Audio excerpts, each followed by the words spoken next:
Welcome. This is KMMU.org, Main Street Media, Utah.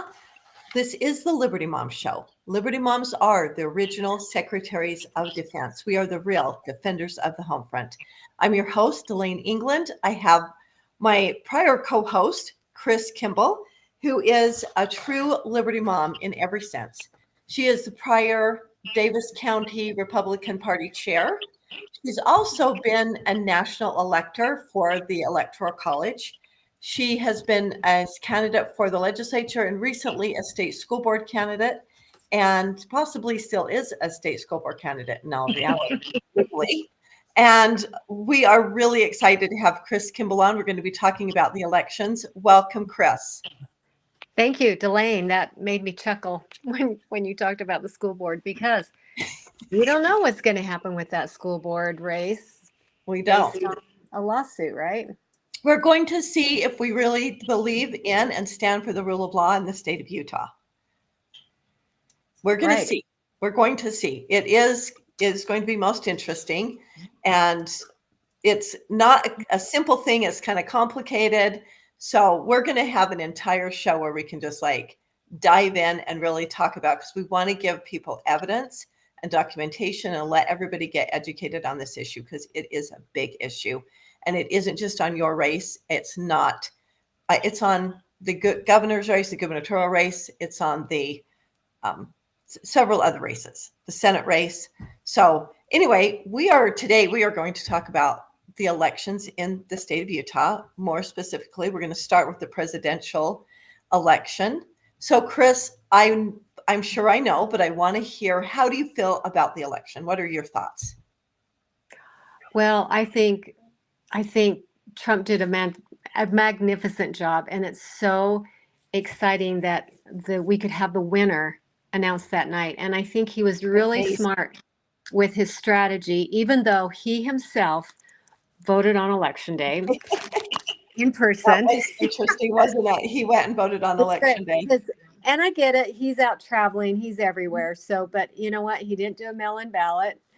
And I loved that but the thing is, by getting a large number of votes in for that deadline of 8 o'clock in each time zone, it allows them to have enough data to see if there's an indicator of a win. Okay. Yes. So everything is in. A large amount of it is already in. So we don't have to sit and have this, well, we still got to count everything. All this stuff came in today and blah, blah, blah, and all the mail-in ballots. And now you've only got 7 states that do that type of election voting system, which unfortunately Utah is one of them. The others are Democrat states. So you understand that there's a reason why they want a type of election process that allows to have a lot of fraud involved. Absolutely. It allows for so many, but we can't come up with a resolution. We can't announce it. We have all these. So it is interesting that I believe, you correct me, Utah is the only Republican state who has that system. All the rest of the states are Democrat states. Exactly right. And there's only 7 states altogether out of 50. Yes, out of 50 states, 7 states do that. There's 43 states that realize that is not a safe and secure way to vote. Absolutely. Just understand that. And you and I personally know this because we went and canvassed in 2020 before the election was solidified in Clark County. We went and canvassed. We did. And went door to door, not door to door, but we went to the physical locations of voters, canvassing to make sure that person was the person that voted. And we found so much fraud. It was undeniable. I think our team came up with 400 affidavits of irregularities. Altogether in that county, there were over almost 1,000. And so it created a new election for a county commission seat that was very close. And I actually was up in Davis County when the Government Ops Committee went up for a little tour of the election center up there in Davis County. And I told them that. I told that to the group. I said, the amount of irregularities that occurred in that election created a new they took it to court, and the judges ruled that a new election had to take place. I said, Absolutely. so right there, that is telling you. And you know what? They all just poo-pooed it. Yep. Your He county said, clerk oh, up there, that's Nevada. That's Brian. not Utah. Yeah, we don't. We do things different here. No, It's it's secure. We have this great system. It's so yeah, secure. Brian McKenzie right. is very defensive of it. He still defends it to this day. Yeah. So anyway, that is where we are. We have, our public servants are to serve us, and we have seen right now when you just talked about the presidential race. The big question, the elephant in the room is, where are those 20 million Democrat votes from 2020? Where are Yeah. they? Where are they? They don't 20 show million. up. They 20 don't show million. up.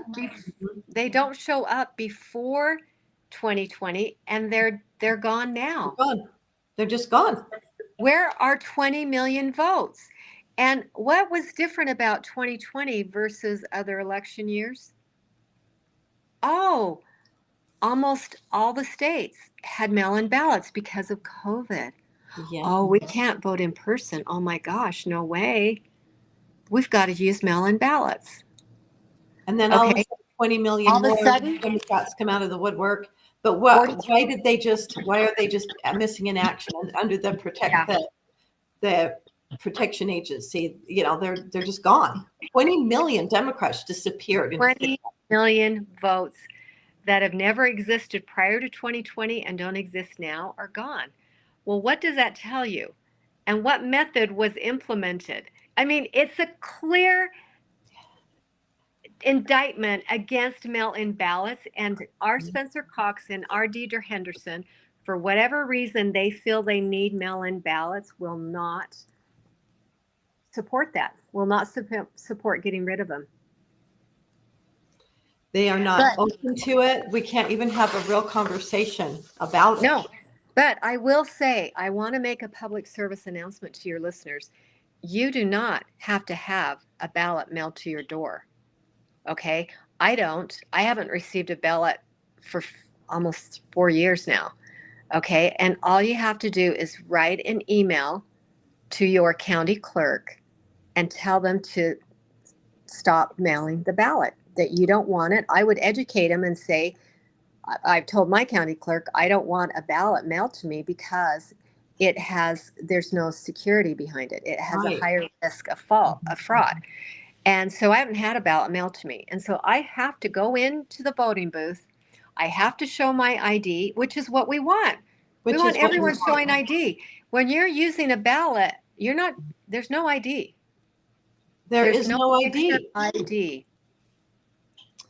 And Kris, I'm glad you brought that up, because when I went in to vote this time, because I went in, of course, I did get a ballot, but I went in to vote because I don't want to use that ballot. I went in and I said, I'm just so happy. I want to be super nice, super happy. I'm really excited. Very short lines for the particular time that I went. And I said, I'm so happy that you're asking for ID. And she goes, oh, always. I said, well, yeah, always, except unless you vote by mail or you just use your ballot, because there's no ID required to get my ballot. And she says, oh no, because the county verifies your signature. And I said, well, yeah, but they are not. I said, and look at what happened there. Look at how Brian McKenzie, who certified all those signatures, and now we have all this evidence that they are not accurate. So yes, they're checked, they're certified, but they're inaccurate. Mostly, a lot of them are found to not be accurate, but even some that were valid are not being counted. And she, very nice lady, had no idea what I was talking about. She's like, what? I said, yeah, all the questions that surround the signatures. And she had absolutely no idea what I was talking about. So which is, I think, why we're having the show, because most people don't realize that what's really happening. And so I love that you brought that up, Kris. It is very important. We should always give our ID to get our ballot, however you choose to do it. You can do it with a mail. You can do it with an absentee ballot. You can say, here's my ID. Please send me my ballot. You can even do that if you want. You have to show, right. So here's what we have to do. The thing is, as long as you continue to receive a ballot, you're complicit and Yes. they look at that as that's their information. Well, gosh, people like it. They still use it. Yes. Because if you're receiving it, you're using it. You're either like, I'm going to go vote in person, but you're willingly accepting a ballot mailed to you. So You, what we have to do is stop it. Nope, I don't want a ballot. And if you're sitting there going, well, how will I know how to vote? Everything is right there on your computer. it's All the right online. information. In fact, Very accessible. it's there before you even get a ballot. Yes, it's there Okay. before your ballot shows up. So yeah, so the idea that you won't know in advance is not true. Now, before mail-in ballots, they required that they actually would mail this information to you, and Right. they've gotten lax on that because they feel like, well, now we don't have to do that. But you know what? We have to take a stand. I was just listening to, well, the other countries, the other industrialized countries, do not do what we do with their elections. No They way. have safer, more secure elections than we do, and they get the results the night of the election. And in Absolutely. Utah, And they're Utah, done. Utah is one of the last states. California and Utah are one of the last ones to have their voting counted. That is how lame we are. We are so lame. We have a 2-week window, 2 weeks to have shenanigans. That's all that does. It creates an opportunity for shenanigans. We give them plenty of time to do whatever. And it's important because people go, well, the Republicans always win. I'm like, this is not a Republican Democrat. Like, oh, we know Utah elections are secure and they're accurate because the Republicans win. I'm just like, no, we have Democrats running on the Republican ticket, and it's not a partisan issue. It's shenanigans can happen within the Republican Party or within elections, with regardless of who's running. It's not about a party. So, well, right. And the thing is, when you set yourself up with this idea that you just trust everything, first of all, we have scripture that tells us not to trust in the arm of the flesh. it also Okay, tells there's us, no exceptions. There's no exceptions like, well, unless they're Republicans, right, unless they're Christians, unless unless you they're agree with Mormons. them. Mhm. Yeah, no, it says do not trust in the arm of the flesh. Therefore, we shouldn't be trusting anything from people who are in a position of authority where they could manipulate things. Okay, we put them into a place. Government is a what did Jefferson reference it to? An evil beast, or it needs to be chained down.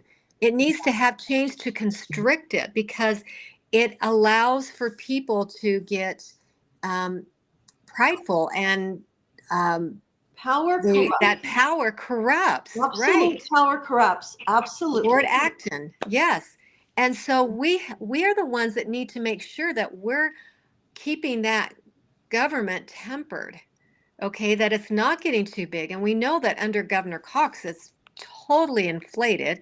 Our budget has increased so much in the spending.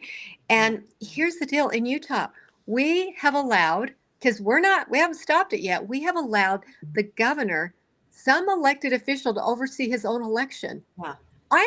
Excuse me, Insanity. I just ran for school board. Can I be in charge of overseeing my own election? Can I do that? Can I have Right. that?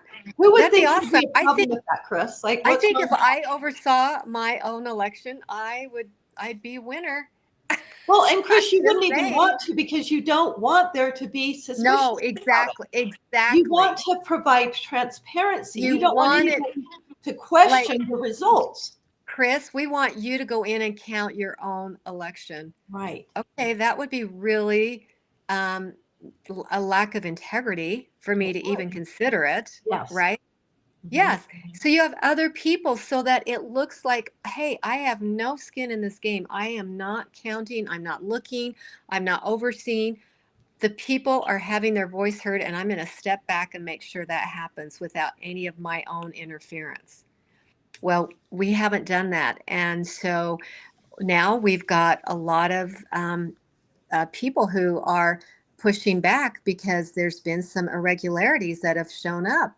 And we've seen that the party bylaws and our state constitution hasn't been followed in this election cycle.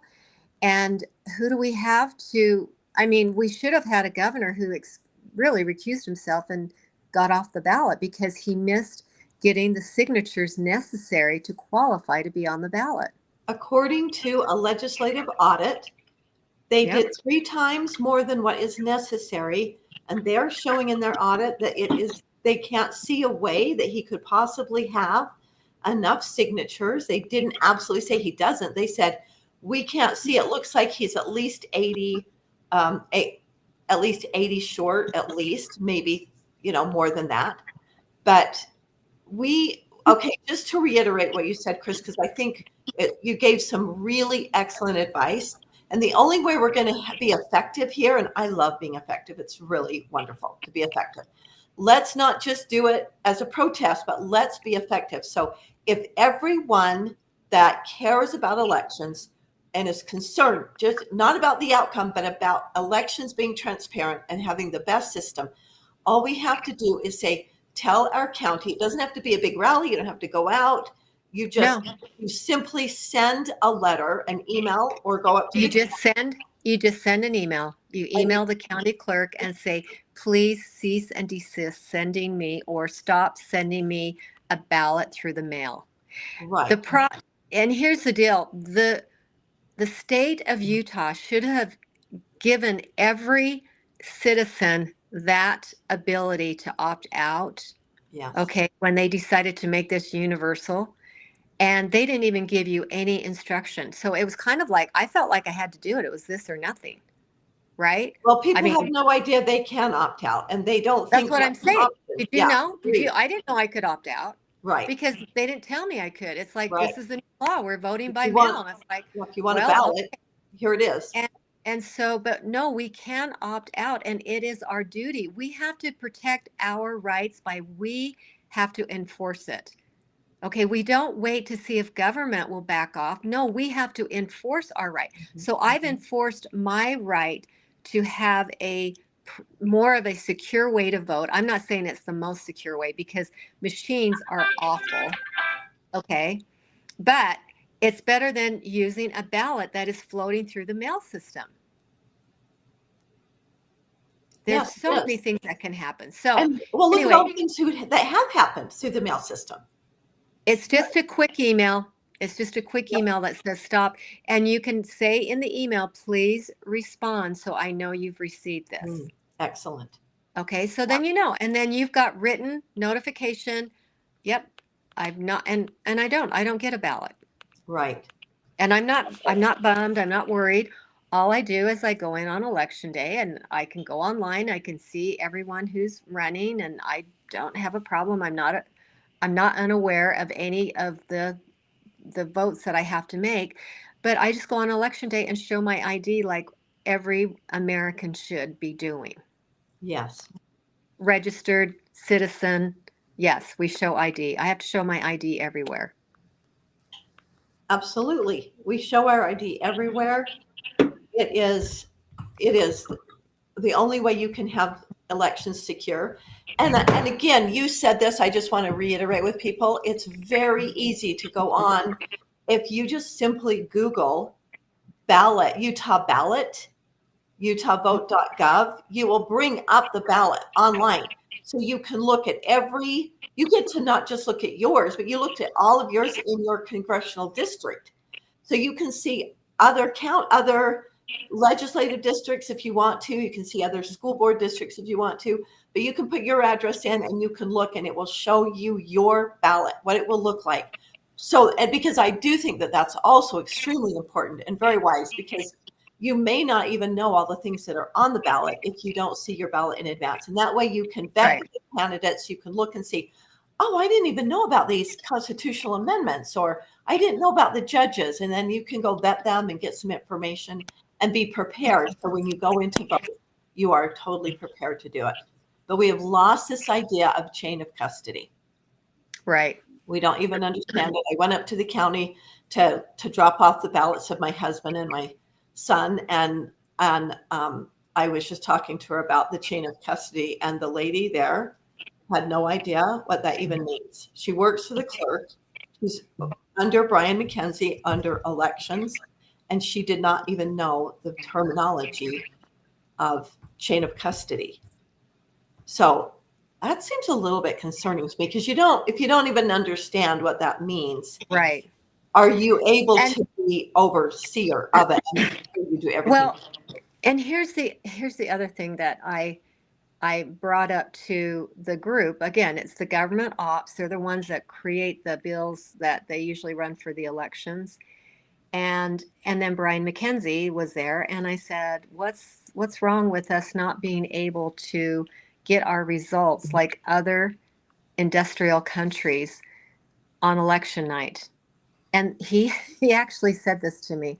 He said, well, I go, because I know that in the past, I've been around for a while, I've been able to go vote, and that night we would get our results. And he actually said to me that was not true, that it's always taken weeks. And so he Really? was gaslighting. Well, it Because I might be said, because look at how young he is, Kris. well, he is young and I'm old. Yeah. That's why I said I've been around, and I'm going, yeah, I was like, I am older. We Yeah. did. You have life And so, experience. yeah. Maybe in your And lifetime, so, maybe as long as you've been an adult or when you've been yeah, with the county clerk's office, but that happened. yeah. That's And, the bulk of our lifetimes, both of ours. The right, bulk of our lifetimes is we knew, even if it wasn't by midnight or by 10 o'clock, we knew by 2 or 3. By 6 right, o'clock in the morning on every race, we knew because they were through counting. right, And I have right. done that So to the county and helped that too. makes me concerned if they don't really have that understanding that that's been the case in the Yes. past, and that this is the way it goes. And it's like, well, it's only been this way for 10 years since they started doing vote by mail. They've Yeah. had to allow for extra days because, again, we don't have, honestly, I just wonder about the intelligence of the legislative body, because I know as a citizen, it takes 2 days to mail a letter At least. anywhere in the city. Anywhere in Oh, the at city. least. It Yeah. takes 2 days because one day it goes out to the main post office Right. and gets processed, and then the second day it's Put there, it it goes in out. living. So Yeah. that's 2 days of, you have to allow, they always tell you allow 2 days for At least. mail. Yes. Okay, so they're giving you overnight. Mm-hmm. You can drop it off and it's good. No, it's not good. You can't do overnight mail and have that count There's on no such election thing day. anymore. There's no such thing. And then you're also putting your ballot in the custody of a separate entity that is not over election. Right, You're there again, there's no exactly, chain of custody whatsoever because right. any postal worker can do anything they want with your ballot. And we've already had two, I believe it's at least one judge that has ruled in Virginia that it is illegal to count any ballot after election day because we have an election day. A legal constitutional election day. You cannot count ballots after the election day. So right now in the state of Utah, we break the law because they're allowing ballots that have been thrown in the mail to be counted after election day. Well, except for in the Colby Jenkins and Celeste Malloy race, then they didn't count them.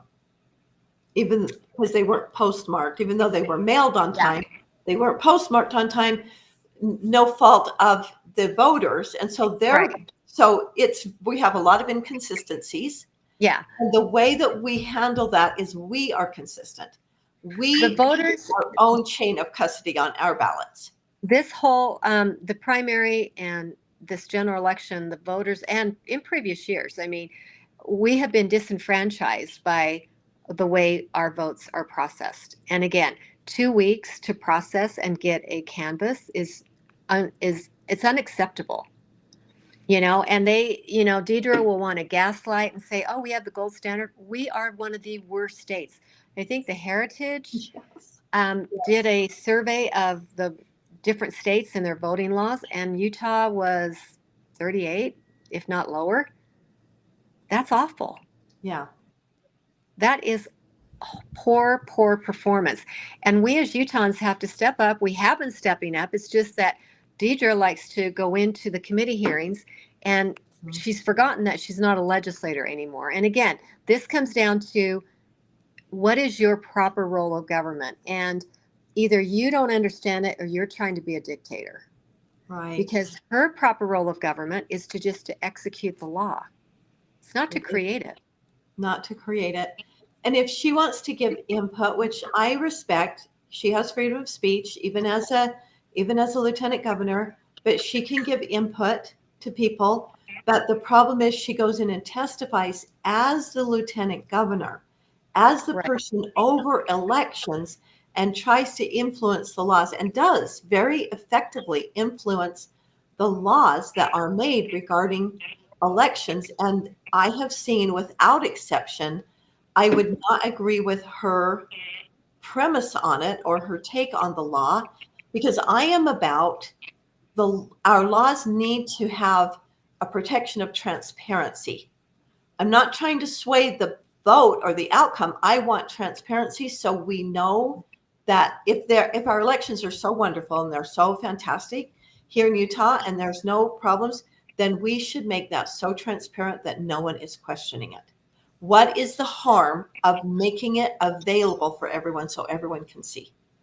Well, Dalane, there was a poll just recently conducted that it was something like 70% of Utahns in this poll that was conducted, do not feel the vote is safe and secure in Utah. So there's huge amounts of people questioning our election process, and they just refuse to ignore us when they are elected to serve us. They continue to ignore us. They refuse to listen. They refuse to enact any changes that we give them. And I'm not interested in declaring war or going after them.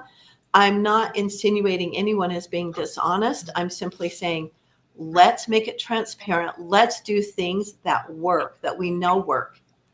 We have history to go on. We have so much documentation. Like you say, only 7 states do what we're doing. And it's only our vote. I mean, it's just ballots. It's just our vote. It's like, well, our elections are what secure every other right that we have.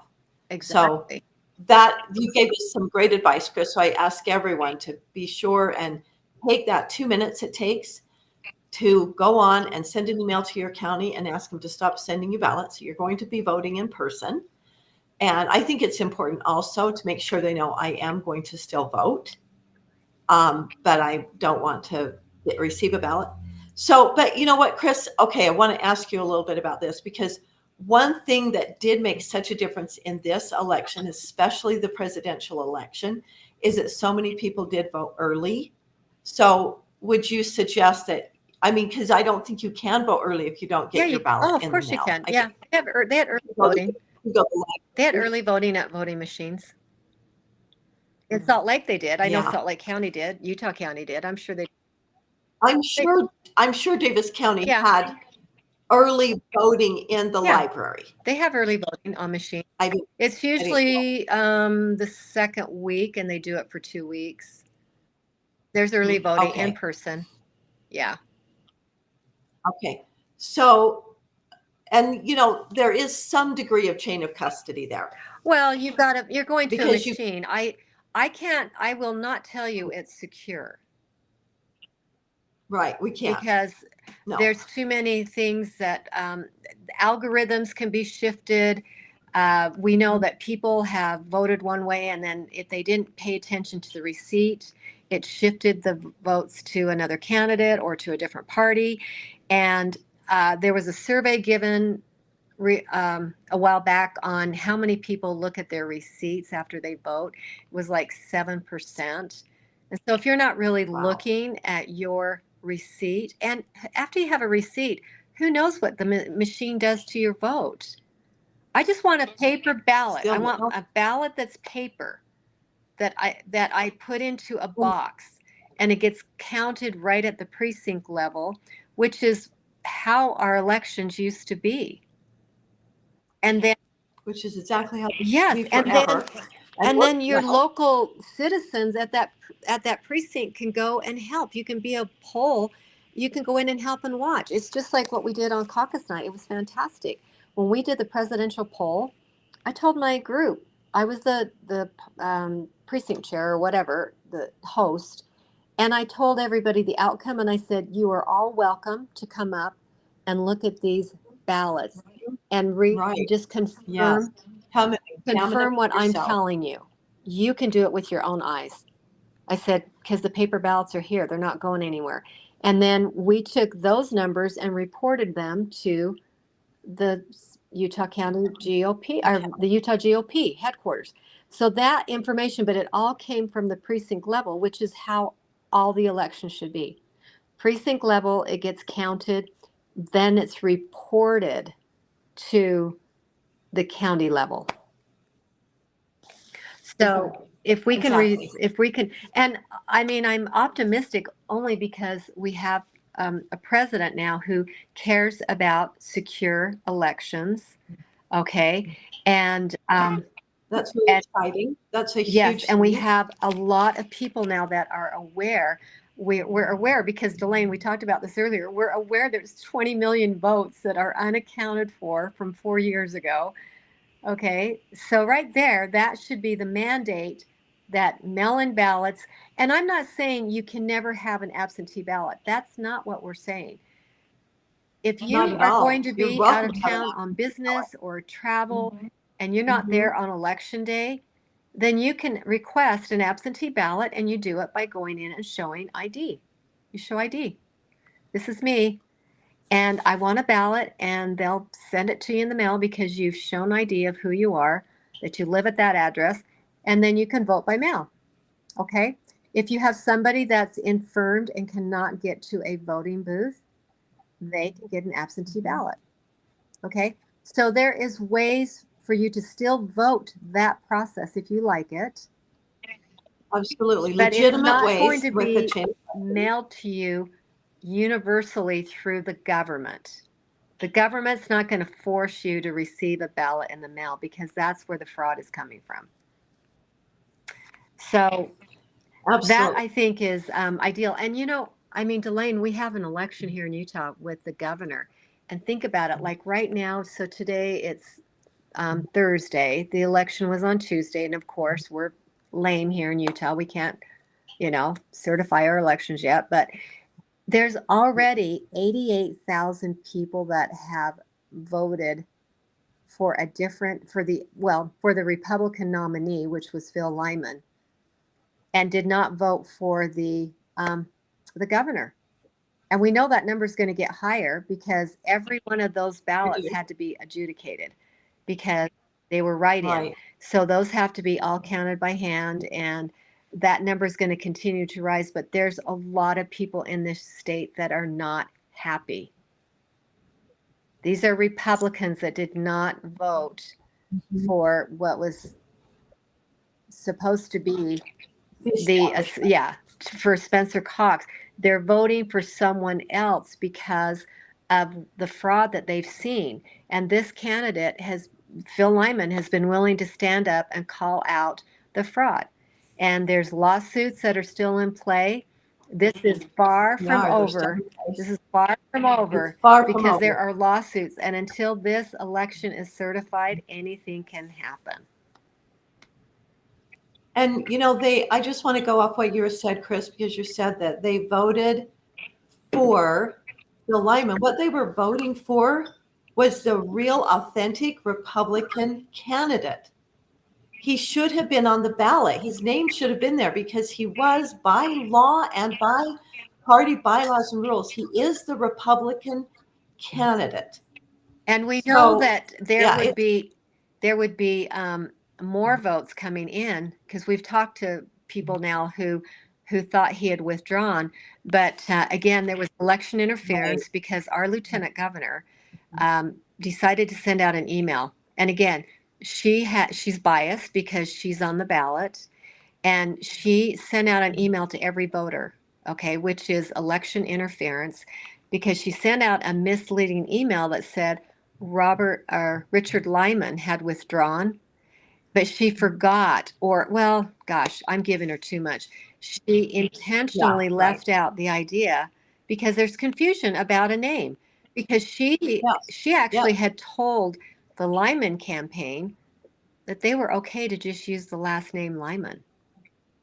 Right. Okay. Yeah. So she sends out an email saying Richard Lyman has withdrawn. So people that just saw Lyman campaign signs, Mhm. oh, that must be my candidate. He's withdrawn.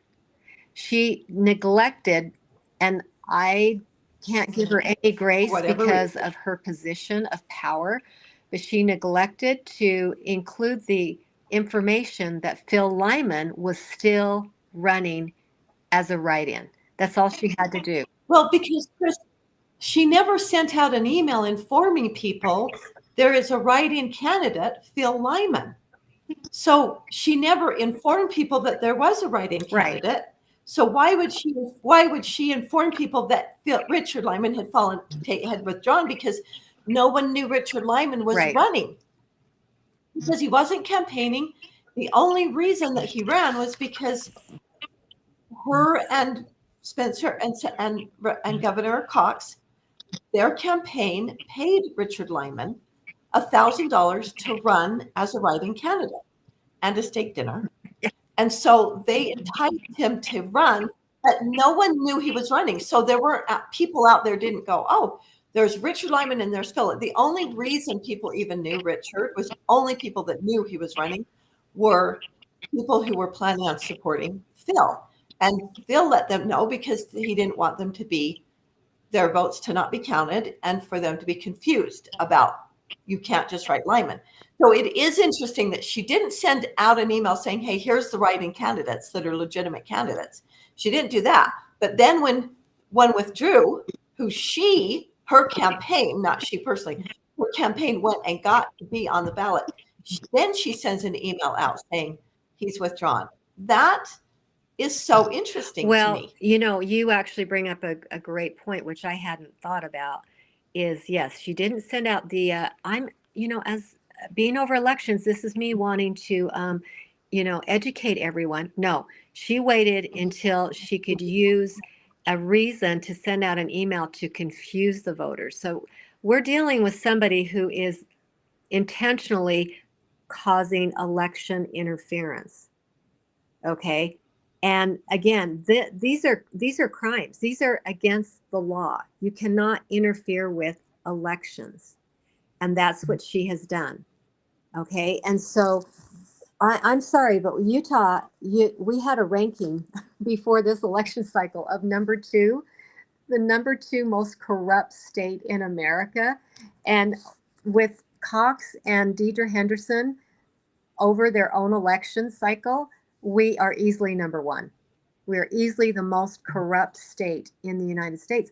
And, it's just fascinating because people would look at Utah from the outside and say, well, that's such a strong religious state. It's so conservative. There's no way that state would ever be corrupt. And that's the thing, nothing is as it appears.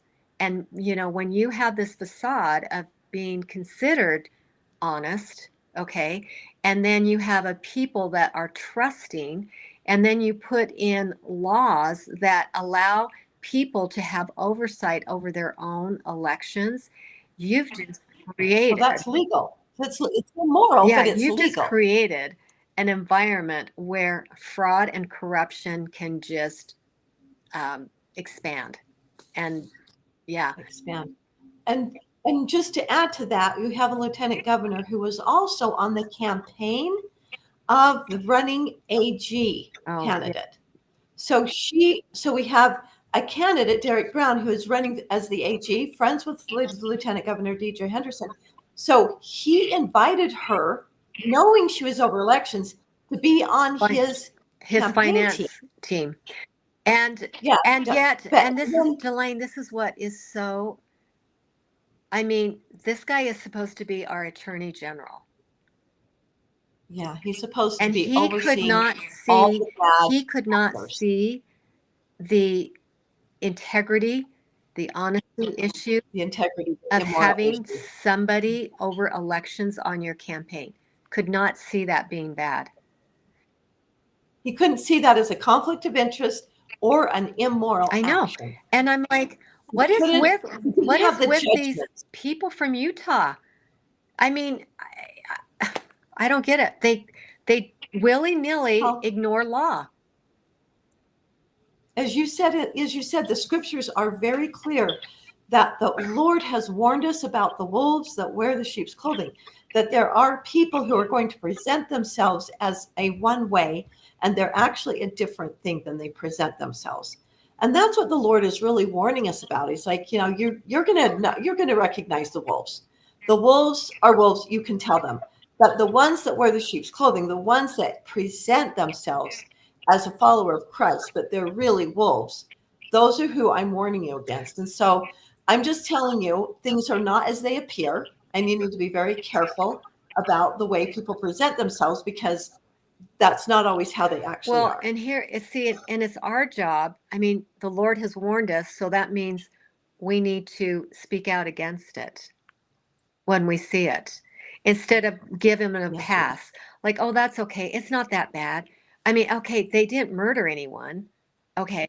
They didn't, right. openly take someone's home away from them. But when you are willing to break They and didn't have ignore the sex law, with someone they and weren't I've married to. seen it. I mean, I saw it when Spencer Cox was lieutenant governor. He had no regard for the law. I mean, we were showing up as presidential electors in December of 2016, and we had all been doxxed by the Democrat Party. And so we were being pressured into not voting for Trump, into voting for Hillary or for another candidate, because President Trump, that election cycle, had a narrow lead, and he won. He didn't have the big win he had this time. He won, but not with the numbers he had, because they hadn't anticipated. they didn't have enough of the steel in place to anticipate Trump's popularity. They under They they had no idea. underestimated it, that the people would vote for Mhm. him. And so even he was surprised, because Hillary was supposed to win. Well, we show up as electors in December, and there was a huge protest. I mean, nobody shows up for the electoral ceremony of voting for president. I mean, there'll be some kids from schools that will show up, but most of the public is just going about their lives because I voted back in November, right? Well, it's the electoral college that really places the vote for the president. And so we show up, and there's a huge protest, and they've got signs, and they're screaming and yelling and chanting, "Shame on you, shame on you." They're in a committee room, and they're just screaming. And I had my grandchildren there, and they were talking to my daughter going, "Why are they yelling at grandma? What's wrong? Why are they doing that?" I mean, they could not understand Right. this protest. And Lieutenant Governor Cox is in charge of this procedure.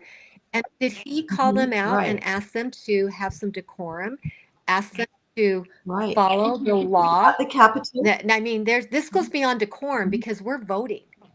There is Yes. a Voting. law that protects Election every interference. voter Mhm. to have a secure and safe environment in which to vote. Okay. And you cannot Yes. campaign, you cannot protest within 100 feet of a voter, 150 feet. And so I sit there on the dais as we're waiting to vote. And what does he do? He sits there and he's excited. He goes, "That's so great that you're here today. And that's so great that you're expressing your free speech." So he was allowing them to break the law because he didn't like Trump. So he was super happy that they were there, Right. infringing on my right to have protection when I vote, because I was there to vote.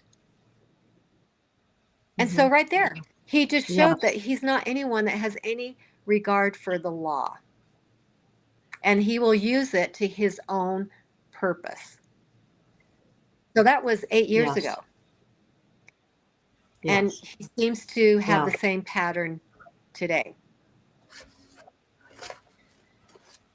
Well, and people can repent and they can learn and they can be different, but that you nailed it. Like the pattern, is there still a pattern of the fact that what has been happening with this election is just there's so much evidence and there are so many issues. The fact that the lieutenant governor, again, the law says that she must give over the signatures to a candidate or a legislator or a vendor, someone who pays for them, and there's one other group that gets to have access to them. I can't remember, but Phil Lyman, being a candidate and a representative, an elected official, should have had access to all those signatures right off the bat, right off the very beginning, right after, as soon as he requested it and others requested it, and they were never able to receive those signatures until they never have. She's never surrendered them. She surrendered them with 40% redacted, which was worthless.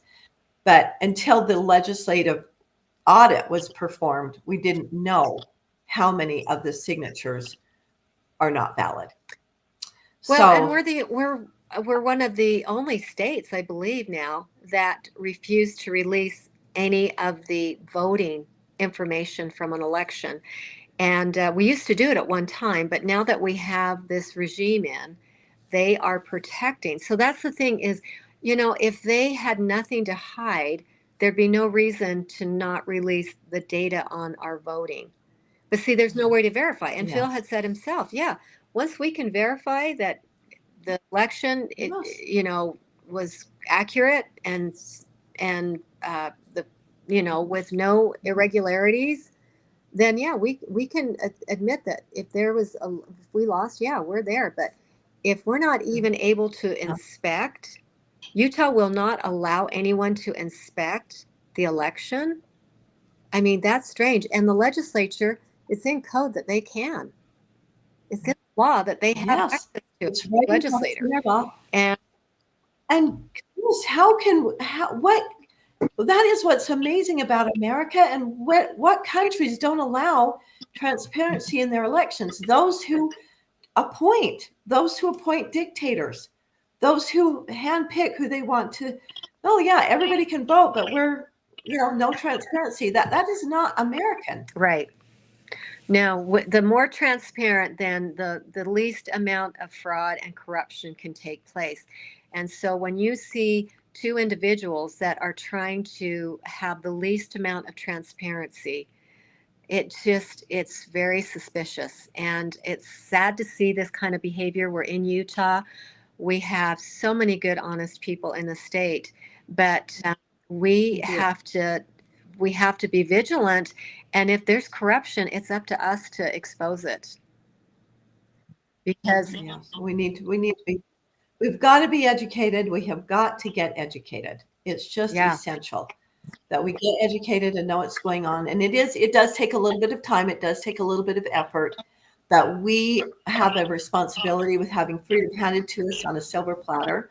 We have a responsibility to take care of and defend and stand up for what is true, what is right, and for our freedoms. And without elections, we don't have any freedom. It is absolutely without transparent, secure elections. Yeah. Absolutely.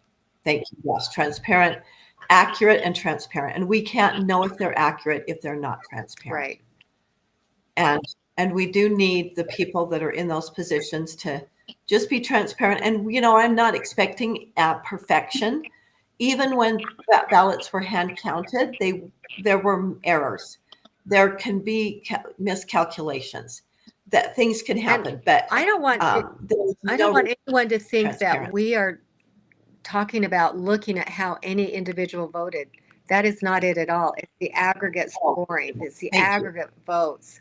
So it's never looking at, oh, we need to see how you voted. No, it's not that. It's the aggregate votes that as they are cast. And so I guess I don't know the correct term for it, if it's the casting or what it is, but you can go in and analyze voting. There's voting patterns that are normal, that are the data. Yeah. The data does not have a name connected or an address connected to it. So you're just looking at the data so that you can see. And we do need to have transparency. That's all we're Yeah. asking is And see, we saw transparency. that Okay, that showed Kris. up in 2020. The data just did not play like a normal election cycle. So Yes, it actually showed otherwise. So, well, we do have some really good news, Kris, and I just want to announce that we did have some thus far, and I know you're still a candidate for the state school board, and that would be just so amazing if you win that. That would be just so incredible. But we did have some successes and some wins we're really pleased about. One is Rod Hall, Pastor Rod oh Hall. yeah. Oh Kelly my gosh, Cole. yeah. That's such a great outcome up there. So amazing. Did you remember? Yes. Was it Brent Kelly Strait? You Cole. guys had Brent Strait. Oh my gosh. Davis, that Yes. upper north part of Utah. Oh my goodness. Rod Hall is going to be fantastic on the board. It's going to be awesome. We've got Kelly Cole, Yeah. who won. Yes, he's great down. He's kind of Vernal, Excellent. He's Utah County, Wasatch County, and so yes, he's going to be doing an outstanding job. And we got Joanne Yes. Brinton. That's from Washington County. Yes, super excited about Joanne. And yep, we're very thrilled. And she won the highest percentage at caucus of any candidate. At convention. Yeah. At convention. Thank you. At convention, she won the highest. It was amazing. Like, and I think really, it was like 85%, something like that. Yeah, it was incredible. I think 82%, might have been 85. And then I feel like I'm forgetting somebody, Kris. It seems like there's somebody else. Well, you know what? I'm on the website right now. Those are the ones that we know are going to really make a difference. They're Republicans, and they're actually conservative Republicans, because believe it or not, the state board is full of Republicans that you would never know. Yeah. Yeah, amazing. there's 2 Democrats and 13 Republicans, and our board is very liberal. Mm-hmm. It's very liberal, making very liberal decisions. And so we already have, where's school board? Okay. Unfortunately, Diane Livingston was not able to overcome the Lear in Board 6, so we don't have her. And it looks as if Molly will pull out in 7 at this point. So the Republican will have that seat. However, Molly has been a big disappointment. That's why I ran in that race, because she votes 92 to 95% of the time with the Democrats.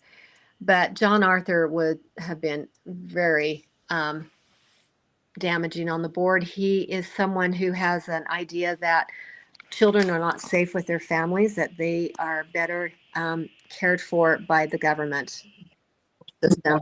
Which is unbelievable. Which is really, really terrifying. So we don't need anyone like that near our children. Unfortunately, he is a teacher, and he has been Teacher of the Year, and I'm sure that's they have enjoyed him because he's very woke. And right. But so 7 should stay Republican, and then in District 9, Amanda Bollinger was put up to run against Natalie Klein. Unfortunately, Natalie was eliminated at convention, and that was the work of a lot of people getting the delegates stacked against her, unfortunately. So we lost Natalie.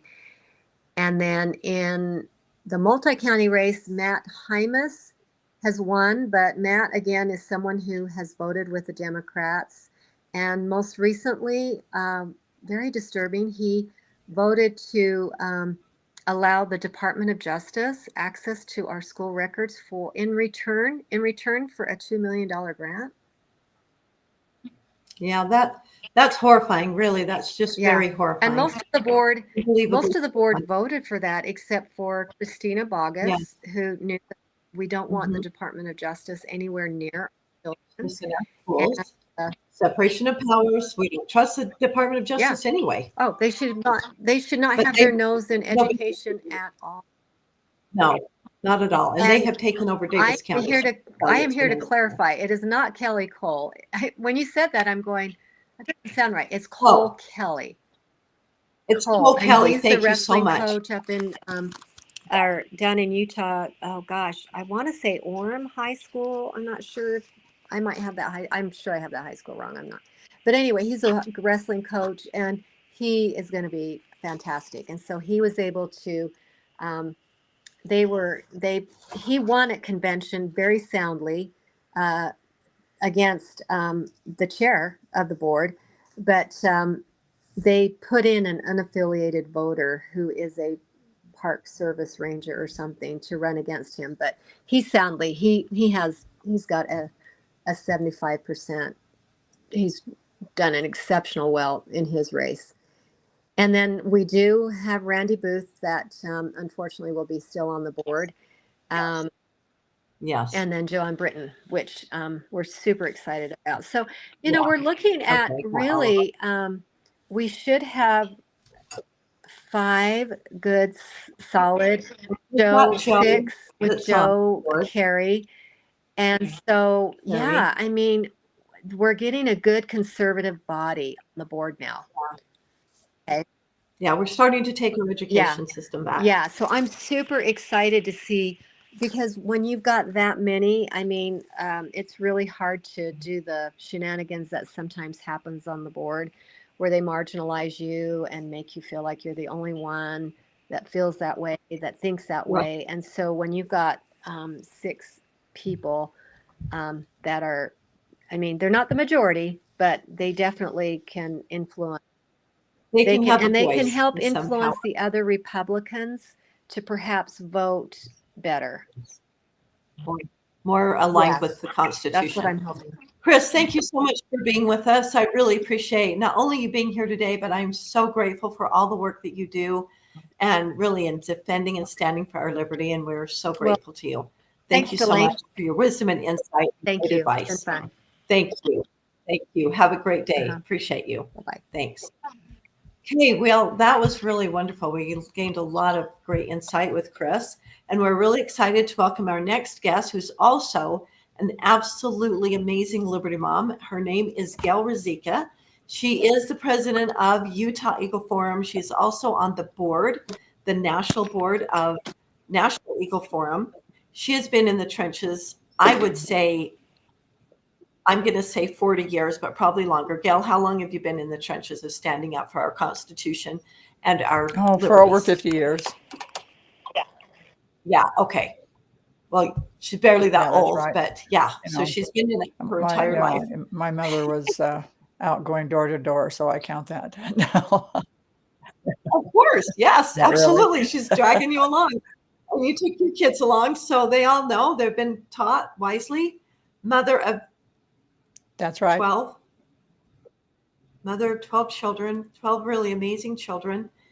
And Gayle has literally, she's totally given her life and really done so much. So we're really happy to have you on, Gayle. And you have literally been right there on the front, and you have been in so many arenas. So we can literally talk about any issue or principle that we want to, but I'm having you on today to talk about what I think is probably the most important issue that there is, and that is the issue of life. And while I regard all life, because I do think the people living now matter and count, and I want to protect the life and the liberty and the rights of the people living, I also want to protect those that are also living within their mother's womb, the preborn. They are living, and we didn't always know exactly when life began. I suppose we could figure it out with a slight amount of reasoning, but now we have so much amazing science to back that up. And so I wanted to have you on to talk about this issue because I feel like, as I said, it's one of the most important issues that we can deal with. And it's up right now. It's an issue that is up.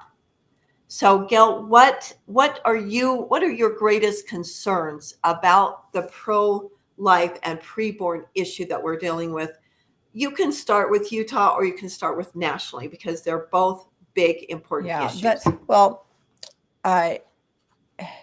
The biggest concern I have right now is that what has happened since Roe versus Wade. That was 2 years ago, a little over 2 years ago, when Roe was overturned, uh, and and replaced by Dobbs.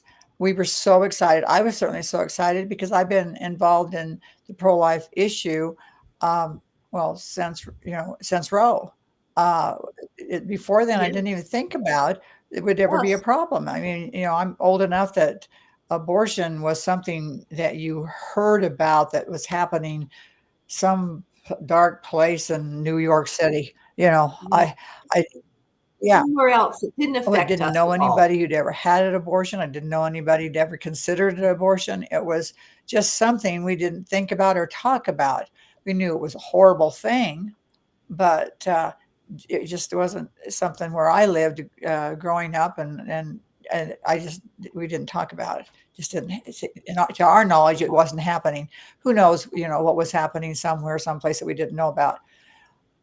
But Right. so when we Roe versus Wade happened, when that passed, actually what happened is that 7 justices in the Supreme Court ruled in favor of allowing abortion, and it was just really almost all 9 months. It was just terrible, and so Yeah. I that was such a shock. It was just such an unbelievable shock when that happened. We worked toward that happening, we kept thinking, "Oh, it won't really happening. It just really won't happen." Couldn't imagine that judges.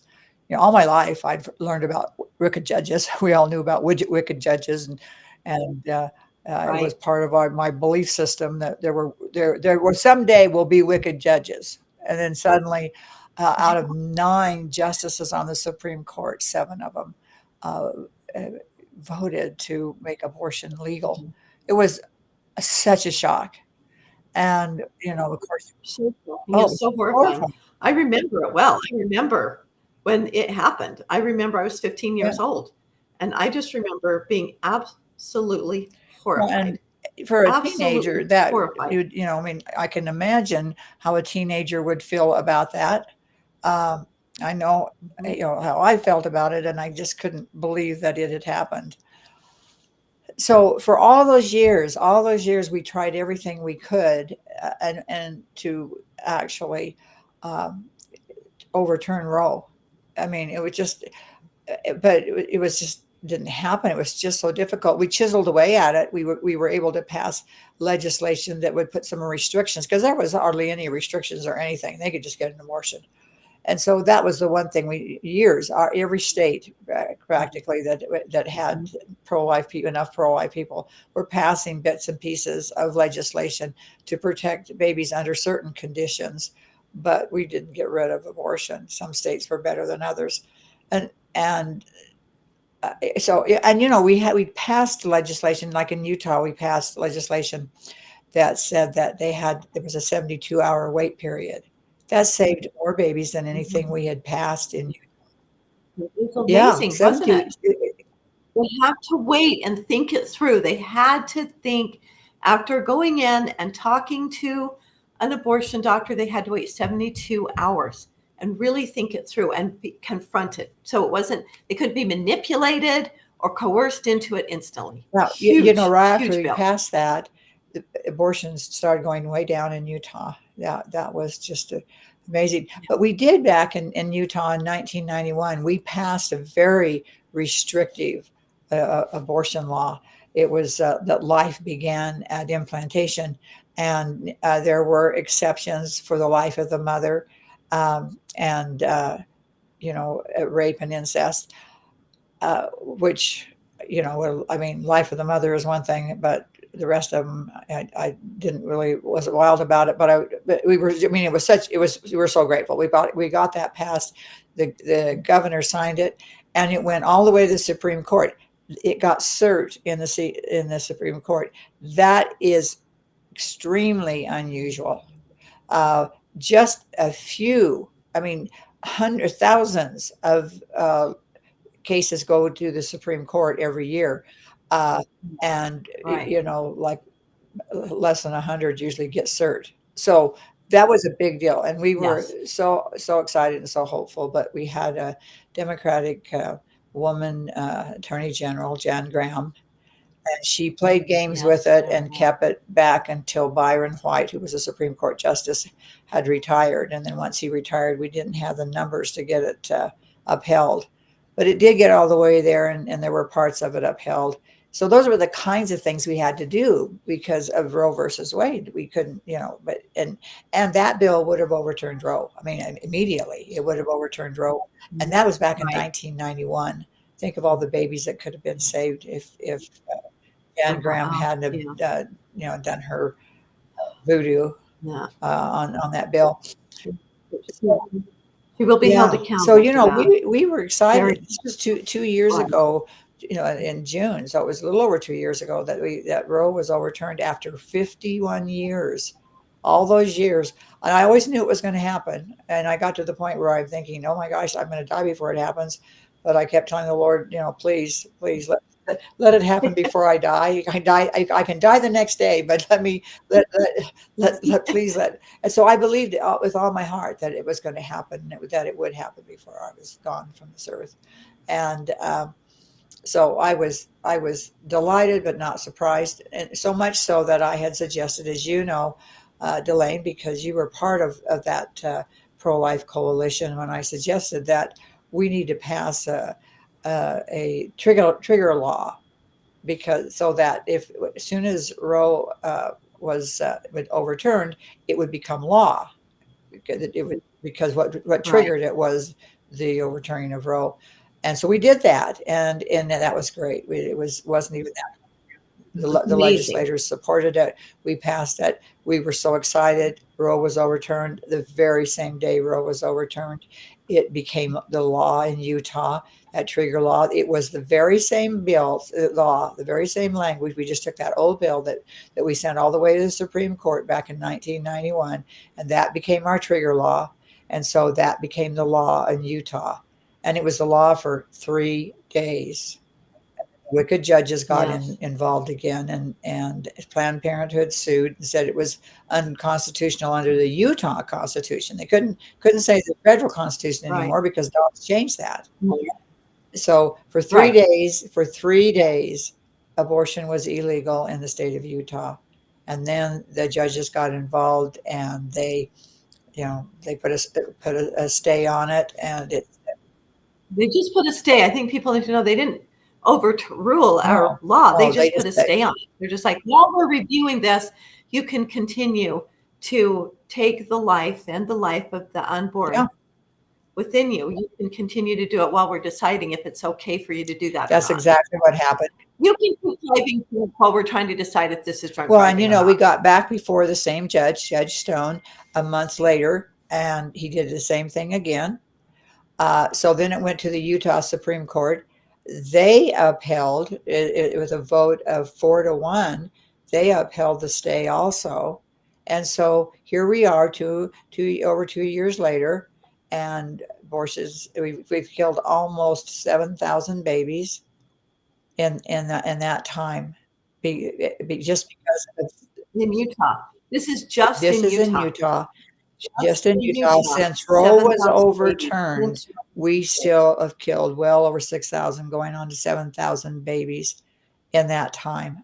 It's so unbelievable. And it's the judges again. So I get that background based on the next thing I was going to talk about, because I think it's important that people have that background and understand what we're talking about, that we had such hope when Roe was overturned. And most states have had the same problem that we have, or they've been able to get things passed, but maybe it's like 6 weeks or 12 weeks. And, that's 12 weeks that they've killed 50% of the babies. At least they were saving some babies, but there's hardly any states that have a bill where, a law that says they can't, kill the babies. They're just but there are some, but not much. And so that is the background of what I was going to talk about, because the horrifying thing that has happened is that since Roe happened, there have been states that have passed constitutional amendments that said abortion is legal all 9 months. most of them are worded like, up until viability, which is about 24, 25 weeks. But then the exceptions are such that in some of these states, the exceptions are actually say, when they say health of the mother, it's mental health. They say right that they'll say physical and mental health right in their constitution. So it's in their constitution. There were 3 that had passed those until this election that we just had. And in this election we just had, 7 states passed constitutional amendments that said abortion is legal in their state. And so that makes 11 states so far, over 20% of the states of this nation. And they're just getting started. Yes, they are. They're There just were getting started. 10 amendments to make abortion legal on, through this last election from 10 states. From 10 this ballot, states, yes, there were that we 10 just got. constitutional amendments. 7 out of the 10 passed. The 10 states with amendments to make abortion legal is the highest number ever for one election that they've had. And 7 of those, I mean, you're thinking 10, well, okay, at least, maybe 3 or 4 will pass. Who thought that 7 out of 10 would pass? And the thing that's so amazing about that is that in some of those states that passed these pro-abortion constitutional amendments, those states voted for Trump. There are states that, like So fascinating, Arizona. isn't it? Shocking that Arizona passed the constitutional amendment to make abortion legal in their state. And it's one of those states that's viability, and with the exceptions, it'll be all 9 months. And I know the people there. I actually helped them and worked with them. And they worked so hard to try to stop this. But the money that came in was unbelievable. Yep.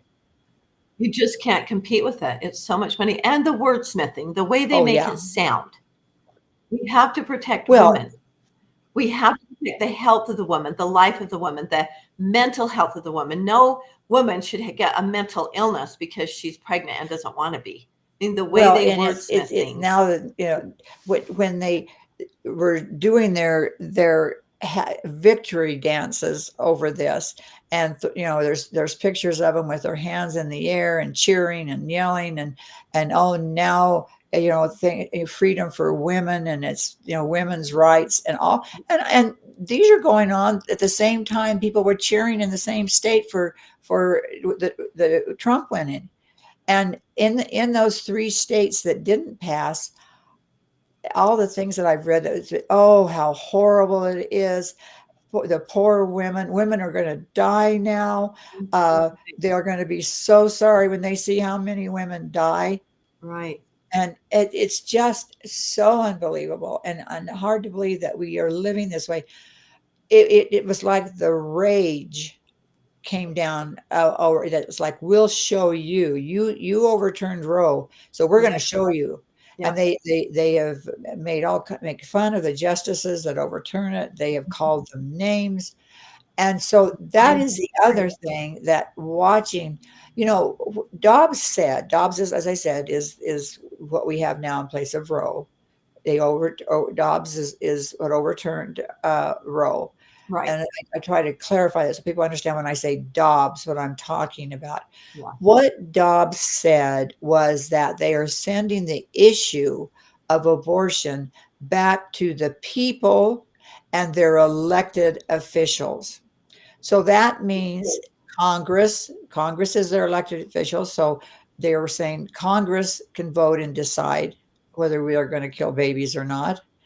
The state legislators can do the same thing. That's what our state legislators did. Our state legislators voted to make abortion illegal in Utah. Right. And some states like New York and California, their state legislators. In fact, in California, abortion was legal before Roe. That's how bad it's been there. And now they're one of the states that put it in their constitution. It's always been I mean, abortion has been legal there always since then, but now it's in their constitution. So there were states like that, but there were other states that were, it's like, what a blessing this is going to be. And several states went with laws that they had on the books that were like the 6 and 12 week laws. Others have life begins at conception laws. And we were so excited about that. But the other thing so Planned Parenthood and all of their ilk look at this, and they look at the states that, okay, in these states, the state legislators are going to make it illegal, and in this state, they are going to make it legal, make abortion legal. Right. But what they did say, you remember I said it went back to the people and their elected officials. Right away, Planned Parenthood and all their ilk said, wow, the people. Let's take it to the people. Absolutely. I've always said if you take it to the people, because of all the money, the television commercials, and all the lies, that you'd be shocked how many states could get that passed. Missouri passed the worst possible form of. I mean, it's probably the worst of all of them that was passed, and it passed in Missouri. So they are doing it by. Now all these states, and I think that's the reason they started these states. These states have the people can propose a constitutional amendment. In Utah, we can't. In Utah, the legislature can propose a constitutional amendment. We just voted on some in our last election, and then they send it to the people, and the people vote on it. And if the legislature, together with the people, pass it, then they amend the Constitution. But in these states, the people could get signatures and put it on the ballot. So like in Arizona, they had, and this is unbelievable when you look at how many signatures we have to get in Utah, but they have a lot more people there. So in order to put this constitutional amendment on the ballot, they had to get about 350 signatures to do that. That's a lot. 300,000 signatures. That's a lot of signatures. Yeah, 350,000 signatures. Left. Yeah, you're somebody who's carried petitions to get signatures before. Can you imagine? I actually do petitions to do referendums. Yeah, right. Not initiatives. Just to be clear, I am a fan of referendums because that's removing. Reversing a law rather than an initiative that is making a law, going around the legislature and creating a law. Where referendums, like the legislature won't repeal the law, and that's the citizens' ability to repeal a law that they feel is wrong. Yeah, and I will mention that. And right now I was talking about these states, though, that could go out and get these signatures to amend the Constitution. That is unbelievable. Yes. Unbelievable. And so Arizona, the people, they went out with all their money and got these signatures. They had to have 350,000. But you know how many they got?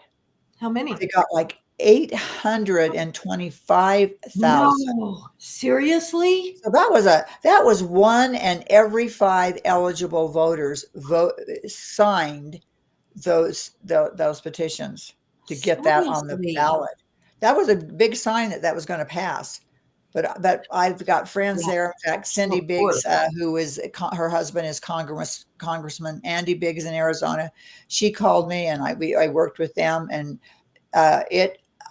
when I saw the numbers on that, I kept thinking it could happen just because these are God's babies, and these were good people who were trying so hard and praying so hard and working so hard. Right.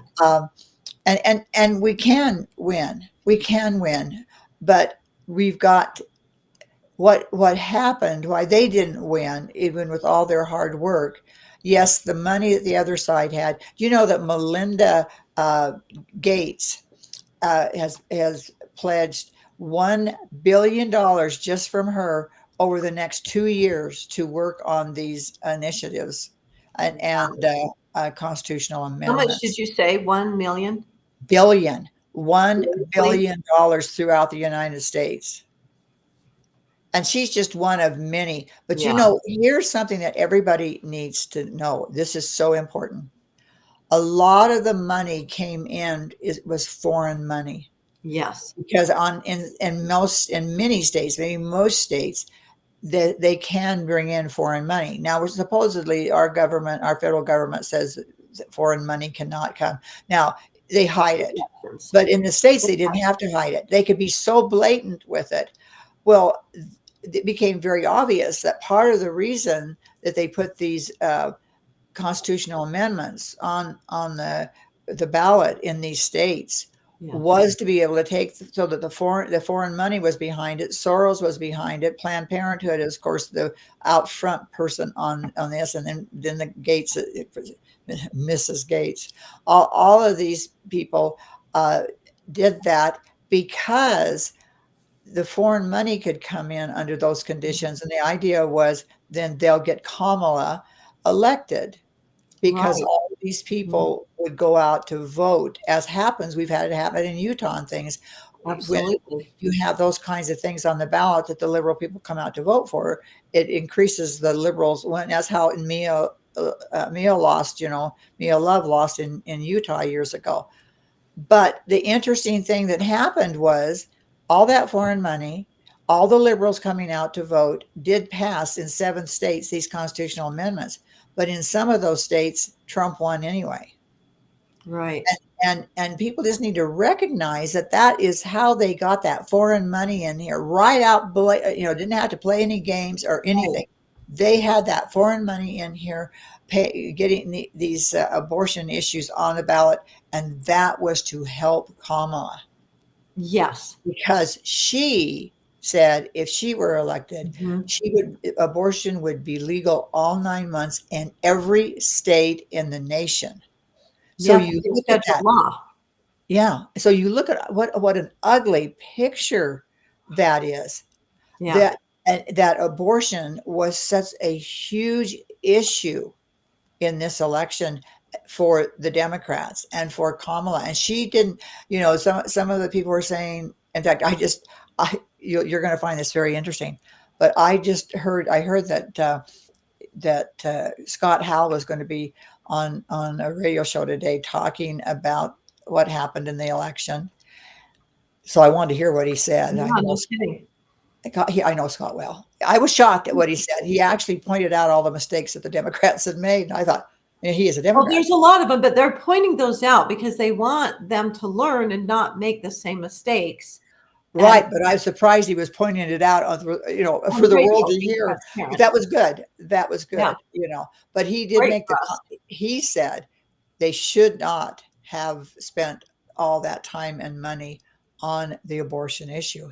I thought that was interesting that he That would is admit very that. interesting. Very interesting. And he was very clear about it. So those were the things that happened that made, this is this round. But if they Right. this is their first time out to really had time to, they had a little bit of time to get some, in easy places like California uh, on the ballot, right after Roe. And they were able in 22 to get, I think, 2 of those amendments passed. 23, they got a third one passed, but this time they got 7 passed. That is their goal, and the money is unbelievable. And they have already announced that they're coming to Utah. They're going to next year. They're going to start collecting their signatures next year, and they're going to get it on the ballot in Utah. Um, well, what does that mean? They can't. It can't be a constitutional amendment, so it'll be an initiative. Right. And you can take. You used to be able to take some comfort in the fact that in Utah, the legislators are over laws, and an initiative is a law. It's not a constitutional amendment; it's a law. And in Utah, legislators, like our Constitution says, are over laws. Right. And so knowing that we have a pro-life legislature, you could have some comfort in saying, well, if they pass, a complete abortion's legal for all 9 months, that the legislature will be able to come back and make some changes to it. Well, that has now changed in Utah, thanks to our Supreme Court. Once again, the judges. And they now say that the legislature has no power whatsoever, cannot make any changes to any initiatives that come from the people.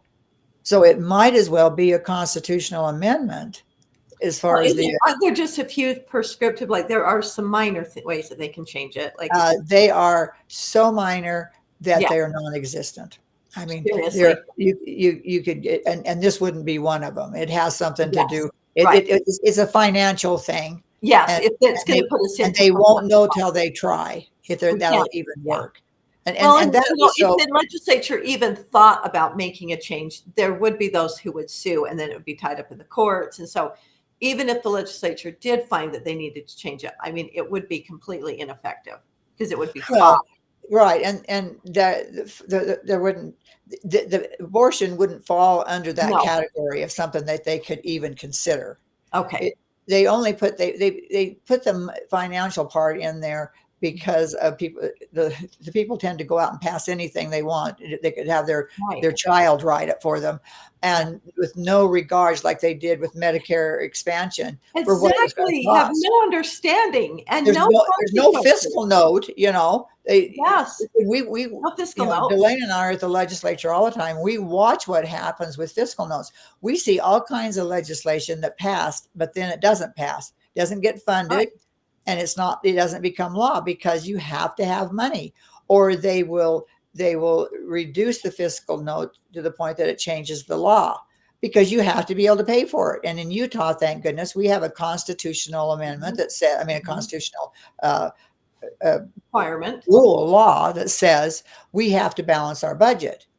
But in places like California, things that are governed by initiatives all the time, there's nothing. They just keep raising taxes. They just go in the hole because the people just keep passing laws that nobody can change. So that's what's happened in Utah now. Because of our Supreme Court, they've now said that the legislature cannot change initiatives. And Right. so even on the financial side of it, they can make minor changes. Right. So anything that gets on the ballot and in the form of an initiative the legislature can't change it. So if Planned Parenthood comes to Utah next year, as they said they're already here, but as they put, Right. If that passes, it can't be changed. It So cannot be changed. can't be changed Unbelievable. at all. And so all they have to do is get 50% of the people to vote to make abortion legal in the state of Utah, and that's it. And I used to think that maybe we could stop them from getting the signatures, but that's kind of terrifying in Arizona if they got 800,000. That's how just unbelievable. They got over twice as many as they needed, Right. because they have all the money to Yes. hire people to get them. Mhm. So if you're going to hire an army of, say, 500 to go out and get signatures, and oh my gosh, we're not getting enough. Well, that's okay. We'll just hire 500 more. Yeah. So there's. I was thinking maybe where people don't like to answer the door anymore, and people, of course, they go to the store.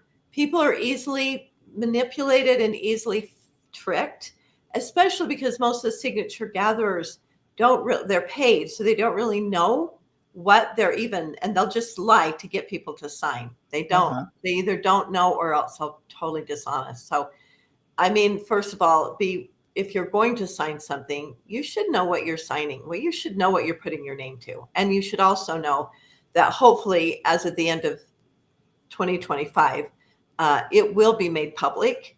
It will be available for everyone to know. Yeah, right now for initiatives, they can be made public. That's a different section of the law than candidates. Yeah. So in fact, that section of the law says that the lieutenant governor has to post them on her website as they're collecting them. Yeah, I'm not saying that's not legal. I'm just saying, I have issues with trusting that it would actually happen.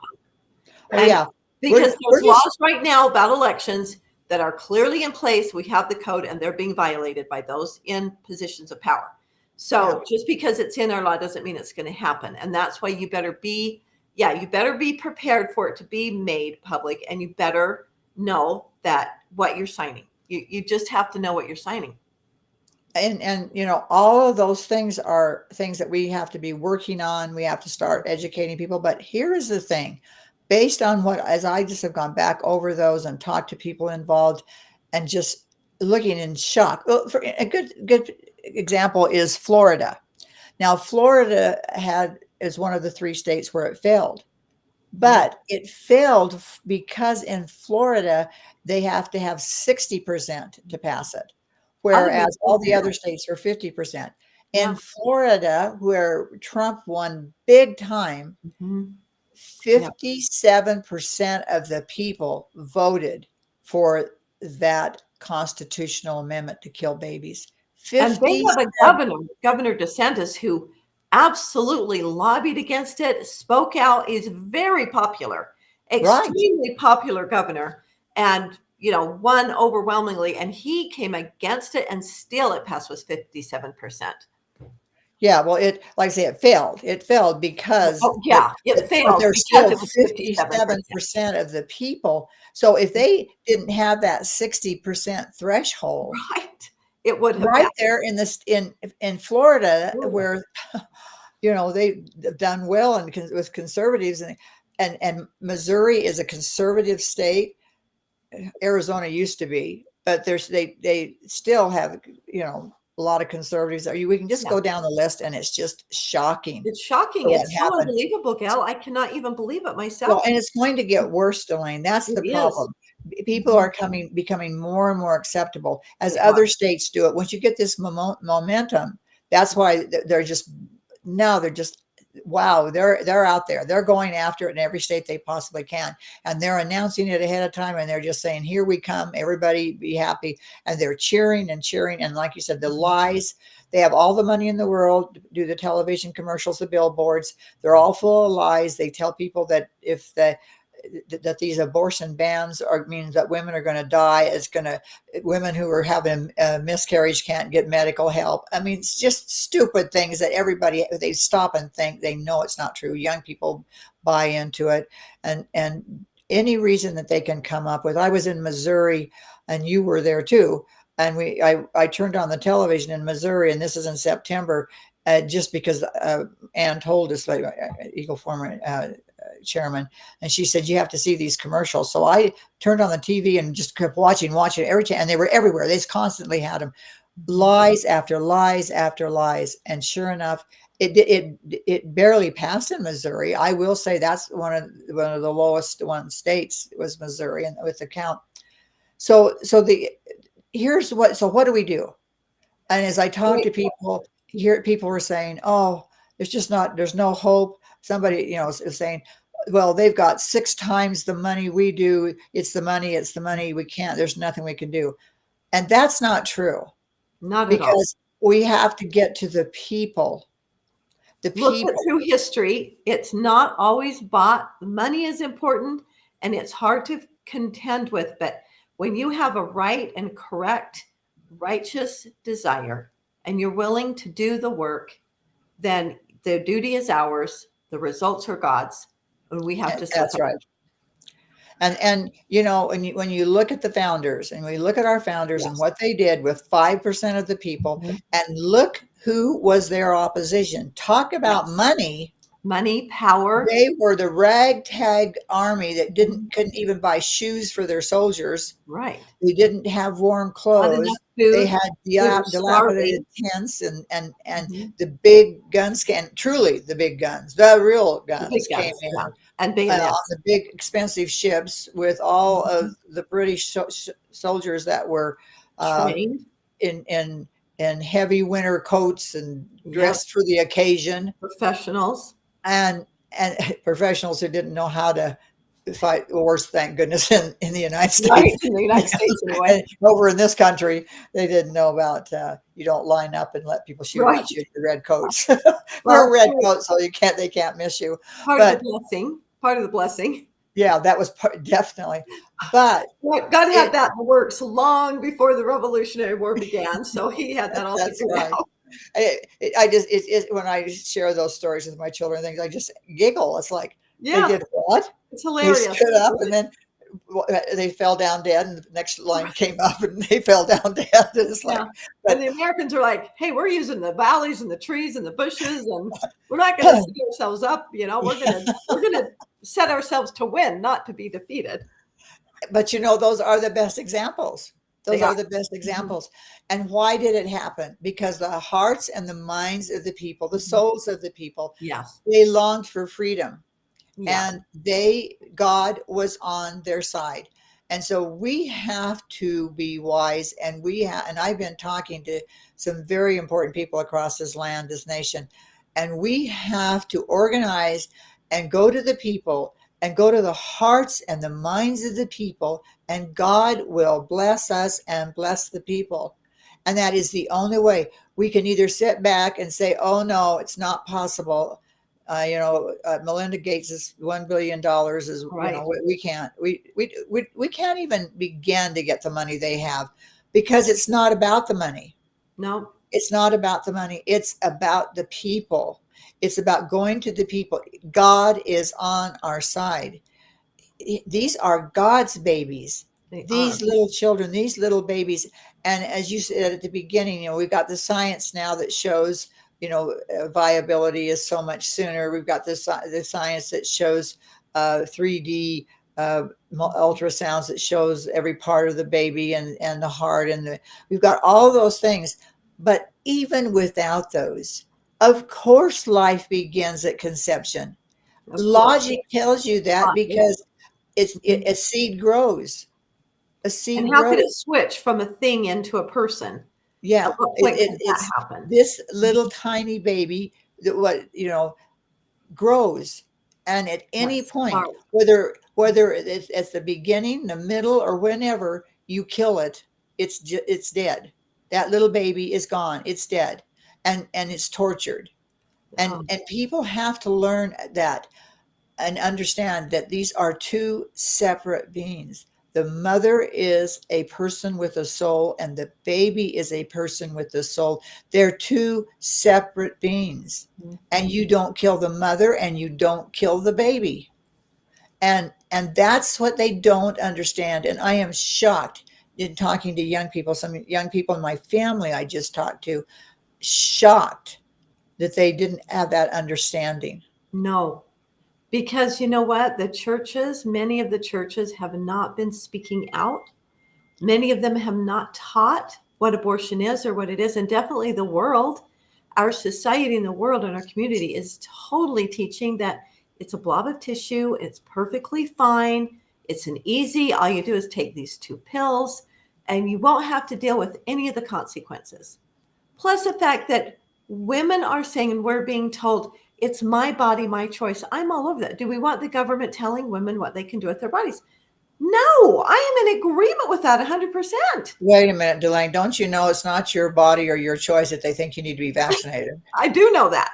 And Yeah. suddenly Yeah. it's all shifted around. It's like, well, no, you have to do what's best for the society. Be like, yeah, it's my body. But when it's not my body, when it's another human being's body that I have a sacred trust that has been given to me by the divinity of God, that I have this trust and the stewardship to take care of and to provide a place for that human being, that precious innocent soul to grow and become. To be able to be a creator with God is so humbling and so incredible. And for the world to say it's irrelevant, it doesn't matter, it's a blob of tissue, that life within you isn't relevant, that is just so unbelievable that we're buying into that lie and that we're not distinguishing between my body and that person's body. And that's what we've got to teach and have people understand. It's so interesting that a woman can abort her baby right up until till birth. Or Which is crazy. It's for the life or health of the mother, or it's mental health, whatever it is. That on those exceptions after viability, she still can kill her baby and say, and you know but if that same mother gave birth to that baby, put that baby in the crib and walked away and the baby died, she would be charged with murder. Absolutely. Same It- baby, it's insane. same It's help. Yes. in Just fact, it's happened. pregnancies It's outside. happened that women Mhm. have done that very thing after, and they were charged with murder. But they It's could have done it so before, unbelievable. they could So have done it right before the baby came out of the birth canal, and then they would have been totally fine. It would have been condoned. yeah, and yet in the hospitals, this happens. It's rare. I agree, this is rare, but it does happen, and we know it happens. That when a woman has an abortion, if the baby is born alive, uh, the there's no laws or rules that say they have um, to resuscitate the baby or keep the baby alive or whatever. Just let the baby die. Just let the baby die. Um, Unbelievable. it's we're in a horrible world, and Satan has built an army. He has built this huge army of Planned Parenthood and all of their buddies, and all of these Kamala types that are just determined to say that abortion should be legal in every state for all 9 months. Yeah. And that's Satan's army. We That- have to build an army for God. I mean, God doesn't need us. We need him. That's And exactly we need it to go out and save his babies. We have to teach the people. We've got to teach the children. If we don't organize and get everybody involved to teach the people to know and understand that this is a little baby living, remember that word, living baby and you from can God. clearly see, because they just keep growing and living. You can see the life, you can see the spark of the life, and you can see that they are human. You can look at an ultrasound and you cannot deny that that is not human, which is why, again, that law that was passed in Utah, and many states have a law that a woman has to be able to have the right to see an ultrasound before she chooses an abortion. And Right. and we know that when a woman does look at that ultrasound, she cannot deny that that is her baby and that is a human being. And it does make a difference. I was just talking today to Mary Taylor, who is the president of ProLife Utah, Mhm. and bless their heart, they do the greatest things where they have this van that they pull up in front of Planned Parenthood. It's on the street, so it's completely legal. They're there, and in their van they have an ultrasound machine. And so as women are going into Planned Parenthood before they get up onto Planned Parenthood's property, they invite them to come in and see the ultrasound, and a lot of women take them up on it. And so since Roe was overturned in a little over 2 years, they have had they've saved 210 babies, and it's growing. That is so amazing. Those 210 babies that would be dead if they hadn't been there with their van. But I just want everybody to think about this. They were able to save 210 babies, and that number is growing, and we are just celebrating those babies. And they not only saved the babies, but they saved the mothers. That's They, exactly right. They saved 210 mothers yes, as and well. they have showers for them. They Mhm. give them financial help. They help them get jobs. 2 They babysit years. their baby for them. Clothes, diapers, baby bottles. For 2 years, they help them and hold their hand and help them out for two And years. we're kind of funny people like that. We sometimes you just don't even think about maybe sending them a check. But I walked into Costco one day, and it's right there at you first Mhm. walk in when they have the things on sale, where all these diapers on sale. Right. I thought, oh, diapers. Perfect. They need diapers. And I filled up my whole basket full of diapers. I had to get another basket to get my groceries.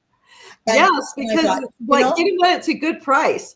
yeah, they were on sale, and they need diapers. And Always. I just think all of us need to think that way.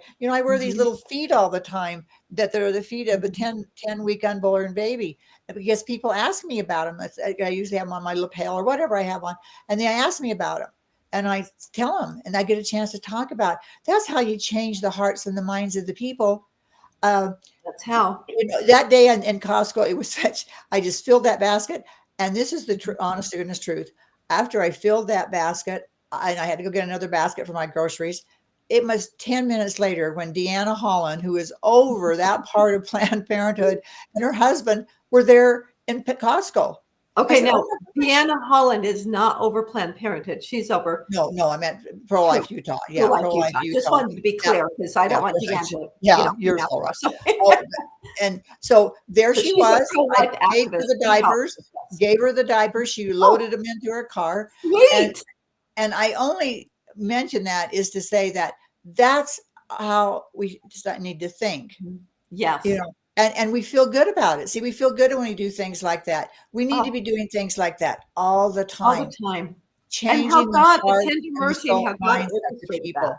to have And Deanna right there. That is beautiful. That's what and really. one other thing, when I'm doing presentations, I share this because it's just something I got from Tad Callister, and I'm not going to read it, but I just to explain a little bit about when we're out there, and he points out, this is a minister said this many years ago, back in the time before, before Abraham Lincoln was born. He talked about what happened in 1809 and about what the world needed. And he talked, and he said the world needed the person to do this and the person to do that, and he said, so God sent a baby. Right. And he talked about 1809. That was when Abraham Lincoln was born. Right. That was where several famous people were born. Yeah. And he sent a baby. God sent a baby, and he sent another baby, and he sent another baby. And those babies, that's how he saved our country, and Yeah. how great things happened to our country because God sent a baby.